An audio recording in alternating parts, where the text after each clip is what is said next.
அல்லாஹ் உங்களுக்கு தேடி ஒன்றை கொடுத்தால் அதை திருப்தி அடைய செய்வான், அவன் அனுமதித்த முறையில் அதை தேடினாள் என்று அல்லாஹ்வுடைய தூதர் ஸல்லல்லாஹு அலைஹி வஸல்லம் அவர்கள் சொன்னார்கள். நிறைவுடைய வாழ்வை வாழ்வதுதான் இந்த உலகத்திலே செல்வந்தனுடைய வாழ்வு. கோடிகளை வைத்திருப்பதோ அல்லது சொத்துக்களை உலகம் முழுக்க குவித்திருப்பதோ ஒரு செல்வந்தவனுடைய வாழ்வல்ல.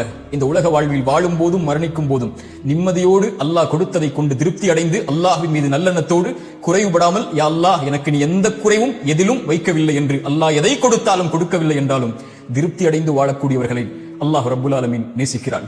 மனிதா, இந்த உலக வாழ்வில் நீ எதை தேடினாலும் ஒரு நாள் உன்னை விட்டு அது பிரிந்துவிடும். நீ யாரை நேசித்தாலும் அவர்களும் உன்னை விட்டு பிரிந்து விடுவார்கள். அவர்கள் உன்னை மறந்து விடுவார்கள் விரைவில்.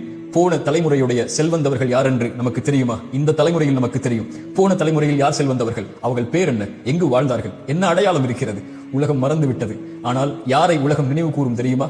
படைத்த இறைவனுக்கு நன்றியோடு வாழ்ந்து அல்லாஹ் கொடுத்ததை கொண்டு திருப்தி அடைந்து அல்லாஹ் கொடுத்ததிலிருந்து உலகம் பயனுற கொடுத்து வாழ்ந்தவர்களை உலகம் இருக்கும் வரை நினைவு கூறும்.